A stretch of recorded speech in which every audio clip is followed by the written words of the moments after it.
Welcome to the Gyroplane Flying Podcast.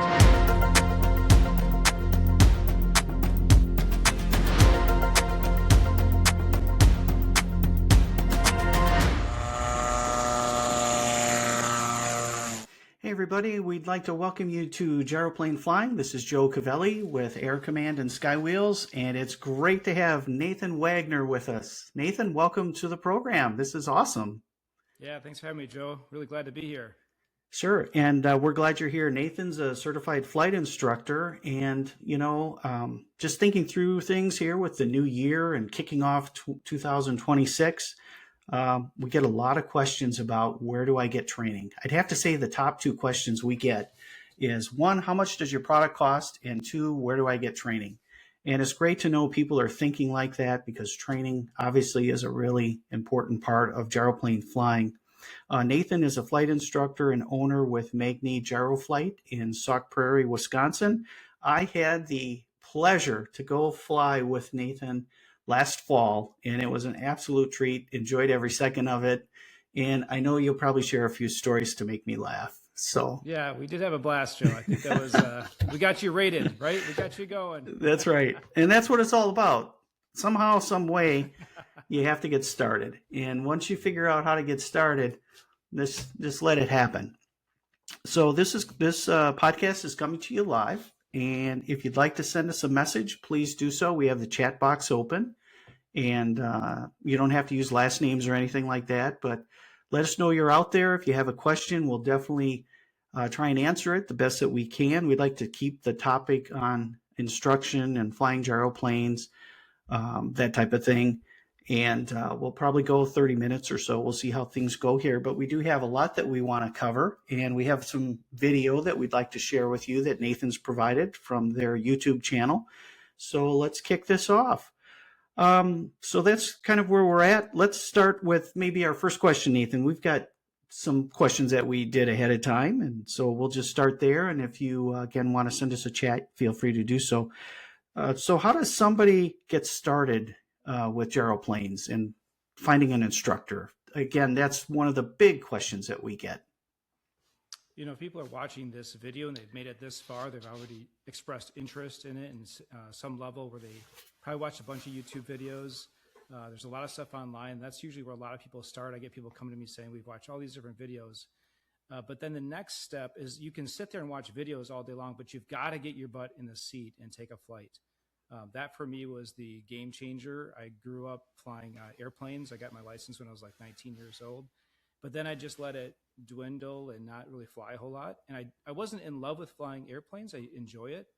But I think for most people, if they can just get a discovery flight going, they can do some research, have some phone calls, reach out to Joe or myself or other folks that you know.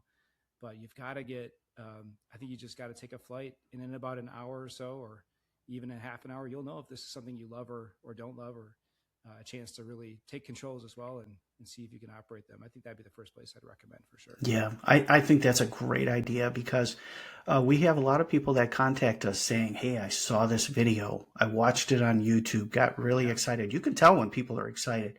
Yeah. Or I remember that Popular Mechanics article with Igor Benson. And I'm not kidding you. That was years ago, but there are people out there that remember that when they were younger. Right. And the kids maybe have moved away, gone to college, got married.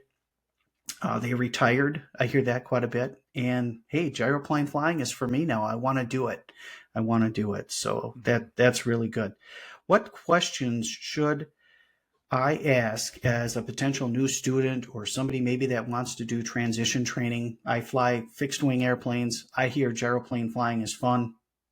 What type of questions should I ask a potential instructor? So I think that's good to look at a few different instructors. And if you can find, there's not a lot of gyroplane instructors out there, unfortunately. I hope the number of instructors grows, but I think you need to ask them how much time they have as a gyroplane specific instructor. So just because someone has, 2,000 or 3,000 hours of CFI time in a fixed wing, that doesn't translate to flying a gyroplane. And then what kind of model do they have time in? So if the one that they're going to teach in, for example, here we teach in a few different models. So we have a lot of familiarity with those models, but what is their time in that make and model, and can they teach you to fly that? And then I would ask, it depends on what rating you're going to go into. And Joe, you're probably going to ask, and people ask about the different types of ratings. But what can you teach to? There are sport CFIs and there are commercial or subpart H CFIs, and they can teach to different levels. So depending on your ultimate goal, just make sure you don't end up with a place that can, let's say you want to get your private or your commercial rating, that you don't end up with just a sport CFI. Now that's a good place to start, but I would ask them those particular questions. The other thing that I think people miss in asking, I wish people asked us more, Joe, is what is your method to prepare me for that proficiency check? Like, what is your outline? A lot of times people just hop in a gyro or an aircraft and they'll say, let's go flying. It becomes just an adventure or recreational activity. But can you show me your plan to go from where I'm at today? And is that a customized plan if you're transitioning from airplane or rotorcraft, helicopter, or are you starting brand new? So I think those would be some questions that I would want to ask, and I would want to know of somebody if I'm interviewing them for a flight instructor. Right. And I think that's a great suggestion, Nathan. Find out what the plan is, review it, hopefully have a copy of it so you can take it with and refer back to it, think about it, maybe even talk with others about it. You know, people who are currently flying gyroplanes. There's a great gyroplane community out there. Use your resources. Unfortunately, sometimes people have to travel a couple states away.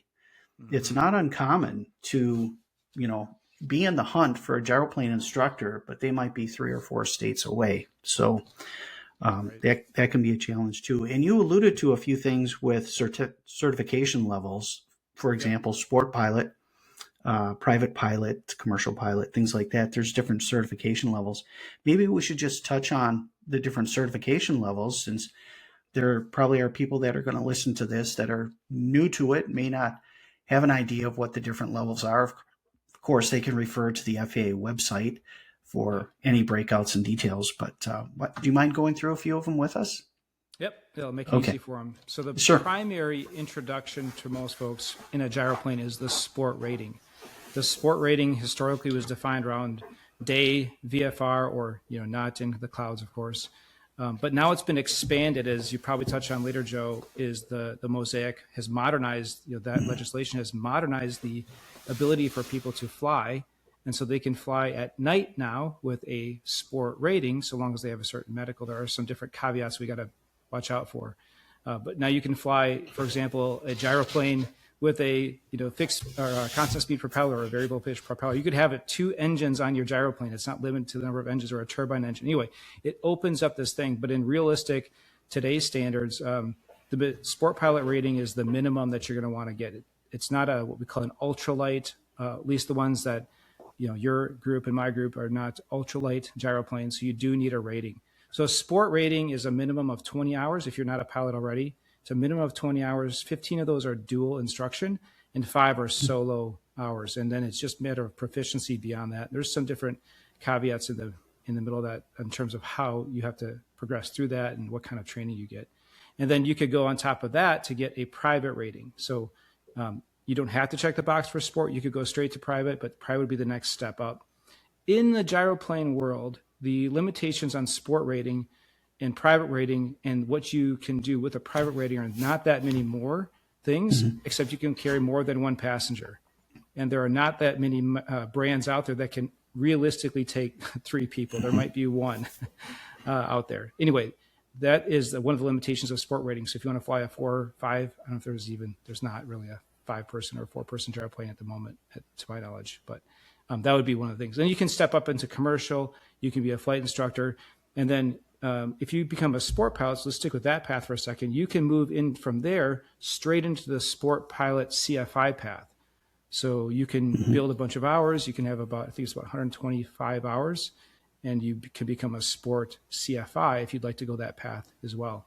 And so if you go that path, it's sport to sport CFI, or you can go this private, commercial, and then we call it the subpart H CFI as well. So there's different paths you could go there. And if you want me to detail any of those out more, you can. But just make sure if you're going to go for a private rating, you've got an instructor that is a commercial or subpart H CFI. But majority of people, 90%, 95% will go for that sport rating.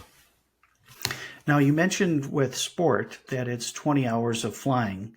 And I know a lot of people, and including myself, private is 40 hours. However, it took me 68, and I know the national average is in the 60 hours to complete your private. And we don't want to come into this being a new student, new pilot, with the pressures of I've got to get it done, or I'm a high achiever, and I got to do it in 20 or less, which, there are people out there like that want to do it, or it's costly, or they're traveling a distance. So, there's all those considerations, and there might be a little extra pressure they're putting on themselves. How do you handle that situation? Knowing that the regulation says for sport, it's 20 hours of flight time. And I know it's usually based on, of course, proficiency. So it's not like as soon as you hit 20, you're done. So that's so important. I think I can't stress that enough in terms of the factoring in the total cost of what it takes to get into your aircraft. So a lot of folks are going to think about what does it cost to buy the Air Command or whatever gyroplane they want to purchase. And then from there, they're going to say, okay, it's X amount of money. They don't really factor in the training costs. And I don't think anybody wants to get in a situation where you've bought an aircraft and you're minimally viable in your ability to fly in it. Like, you need to be very capable as a pilot. You do not want to end up as a statistic anywhere. Your family doesn't want that. None of us want that for you. So put in a healthy budget. No, so if you're starting from scratch, again, the sport pilot says a minimum of 20 hours. But yeah, Joe, unless you're 25 years old and you can pick things up really quickly and you can study real quick, you might be able to do it in the 20, but most people just need more time. And compile that with most people, if they have, say the time and energy and money to purchase an aircraft like this, they probably don't have the ability to just take a week or 2 weeks dedicated time and just knock it out in a consistent manner. So they're going to be coming at this maybe once a week, maybe twice a month, or maybe over a few weekends. So it's going to take a little more time. So I would budget, if someone's coming for a sport pilot, I'd tell them budget 30 to 40 hours to get there, just depending on their capabilities. Even age factors in as well. Definitely.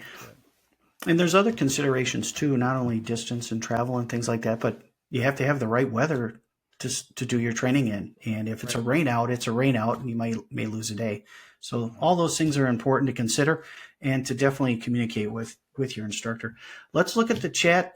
Kurt, I want to thank you for your question. I appreciate the greeting as well. Do you know of any instructors in Michigan? So to my knowledge, there are some in Indiana. I don't have any connections personally to folks in Michigan. There are some that we can look within the PRA website. It does keep a brief list, but that's not an exhaustive list by any means. But we can take that as a takeaway and follow up. Right. So, Kurt, just so you know, and everyone else that's listening to, the PRA has a really nice website, and they have a training tab. The tab lists CFI instructors across the United States, but like Nathan mentioned, there's other resources as well. I know Magni has a great website too for a list of training locations. So it might require a little bit of searching or talking with a flying club that's in your area to kind of scout out and see what might be nearby. Nathan, how about if we take a break a little bit from what we're chatting about and have people watch the video that you shared? Nathan has a great Facebook page, posts some excellent videos out there. He's picked one out for us. We're going to watch probably a minute and a half, and we'll comment on the other side of it. So let me just get things queued up here real quick, and we'll watch this. Nathan, you want to give a tee up to it just so we know? Yeah, so this is a quick little video that looks at the Magni. It's the gyroplane that we fly, the M16. This is our open tandem. This is my brother flying. He's one of our flight instructors, and he's just doing it for fun, trying to hit as many little grass strips as he can in the video. So this is just... Boy, does that sound like fun. So, all right, let's play this. We'll watch it together. We'll comment on the backside. Temporary traffic. Experimental gyro 251 Alpha Bravo entering runway 18 will be departing to the south. Blackberry.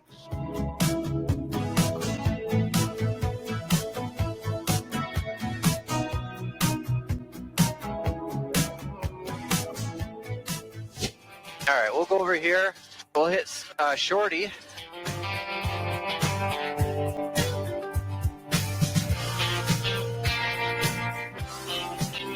Just a bit early.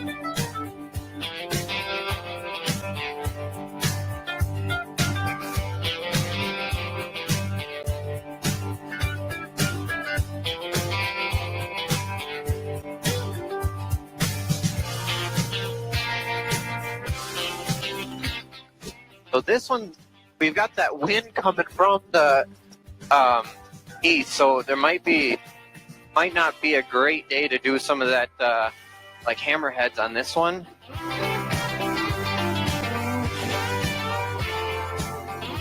But it's a great day for going right up and over these. Yeah, let's do it a day that we've got wind kind of from the north, or it's from the west. Boy, Nathan, I could watch that till the end. Yeah, it's a lot more fun inside it than watching it, but yes. Yeah, I bet. That is cool, though. Yeah, well, that's what gets people excited. So thanks for sharing that. Do you want to comment about it?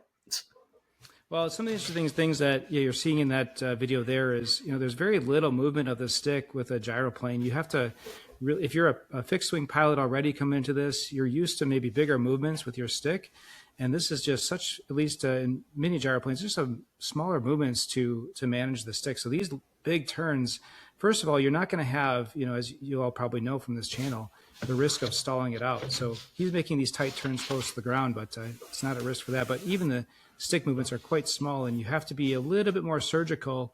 Not you have to be capable. It's just you just can't over control it. And that's a flight training thing we get into, Joe, a lot too. Is people will come in, they'll do a landing, and they'll kind of use their hand, and they're over controlling it like this, and all of a sudden it takes a while for the gyro to respond. You're a pendulum hanging underneath a cone, a disc, and it just kind of moves around a little bit after you put the input in. So Brian's a great instructor, and he has a lot of fun with these backcountry stuff.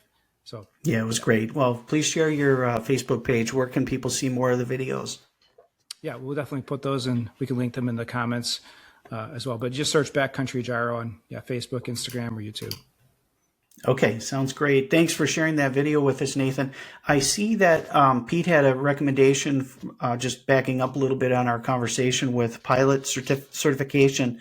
And you responded to him. Do you mind referring to that so others can refer to it on the FAA website where they can find the information?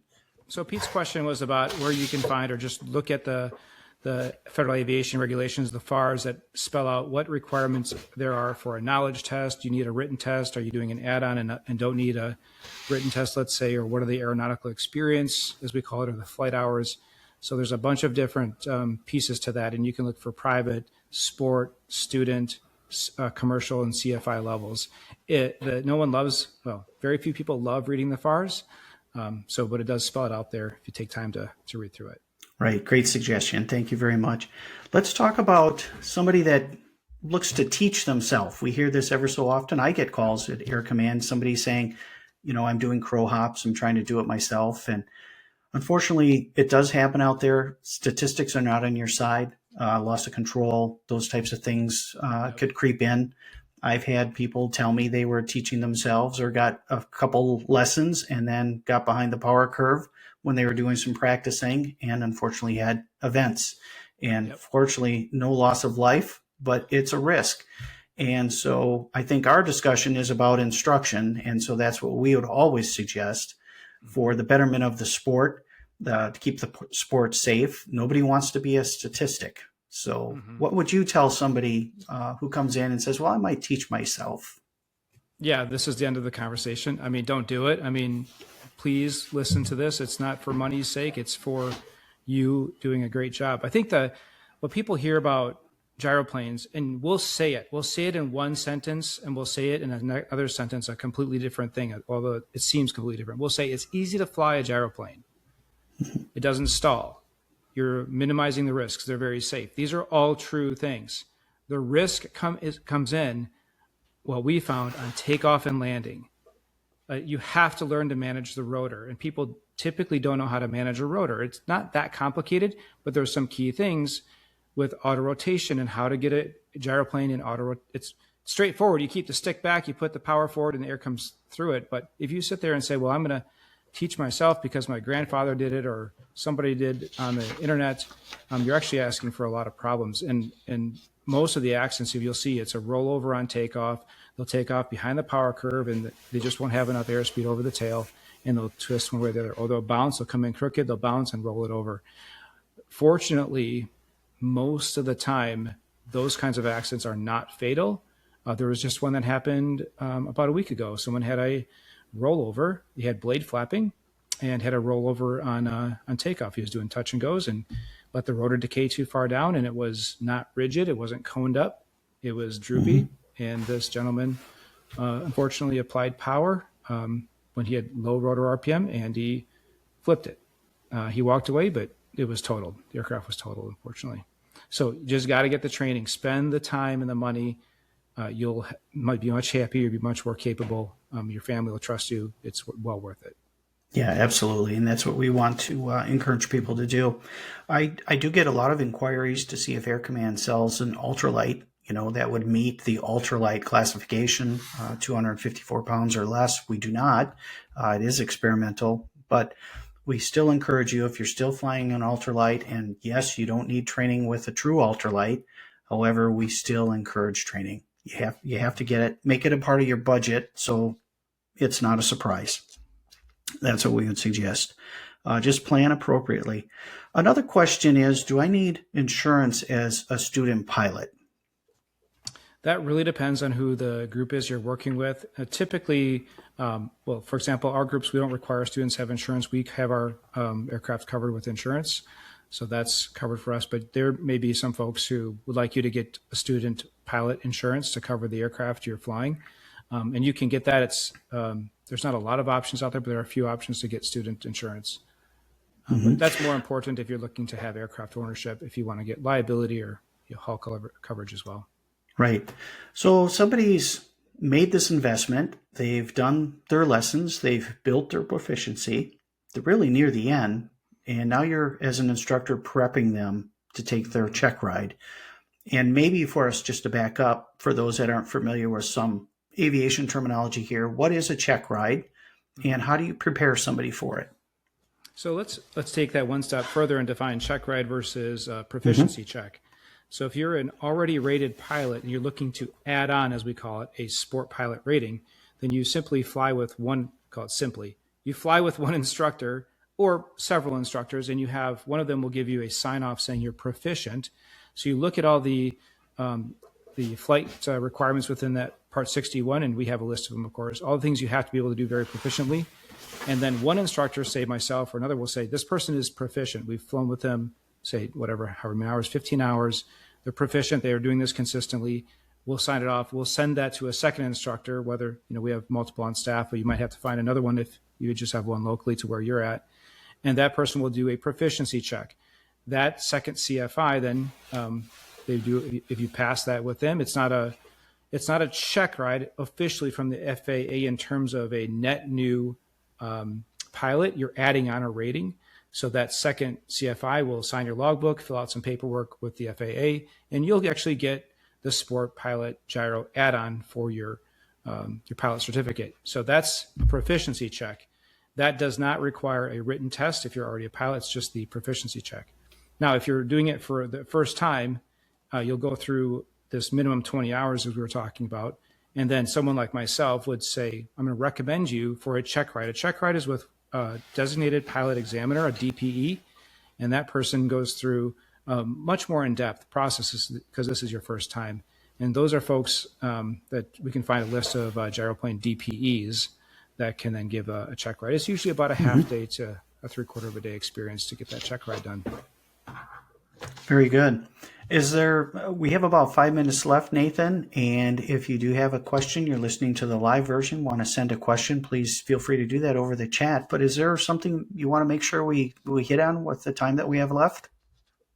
I think the thing that I would want to encourage people to think about is how they want to approach their training. So if someone comes to us and does a discovery flight, and we give, obviously it's an instructional discovery flight, we'll get a sense right away or within about an hour or so, is this going to be let's say you're doing a transition training, is this going to be 10 to 15 hours? Is this going to be 30 hours? So then that helps you plan. That's why that discovery flight with a good CFI is so important. It helps you then plan your whole training process. So then we can put a customized plan together. Don't skip that. Don't just go. I would suggest not to just go out and buy the gyroplane and then say, now I need a rating. I got to figure it out. 95% of the time you're going to be fine, but it's always better to go out and verify that gyro and it fits your mission and you're capable of learning to fly, which most people certainly are. So I certainly want to do that. Definitely. Just don't be super sporadic with your training. Don't come once every 2 months.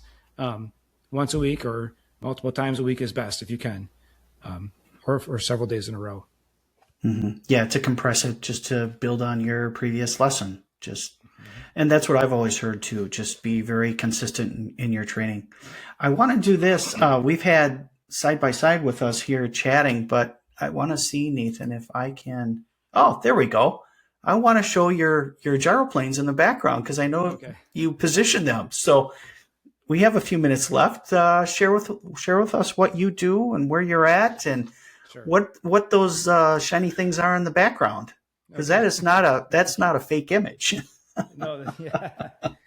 So this, in my hangar here, we have several different Magni M24s, and then on my right side here, this is a M26. This is a tandem enclosed model, and these three here are some side-by-side models, and then we have another hangar with the yellow one that has different aircraft in it. So what we do is focus on flight training, proficiency. We've got several instructors here in Wisconsin, just north of Madison, on staff that can all teach to all levels, private, commercial, sport. So our goal is to help people get proficient and spend the least amount of money possible without skipping out on their training. And that's a goal to support the entire community. I don't do this, honestly, between you and me, Joe, we don't do this to make any money. I mean, we make a little money, but this is to keep people safe. I'm young enough where I just want to I have 4 kids, I have a wife, I want to be safe, and I want others that are enjoying the sport to be safe too. But there's so much fun that people have to learn how to do both, be safe and have a ton of fun. And that's what we like to do here. Yeah, definitely. I agree with you. And again, I did go for a gyroplane ride with Nathan, put me in the front seat. I hadn't done that in a while. And it brought back all those really, really good feelings, good vibes, as they would say. Yeah, you're a pro. Yeah, I'm a pro.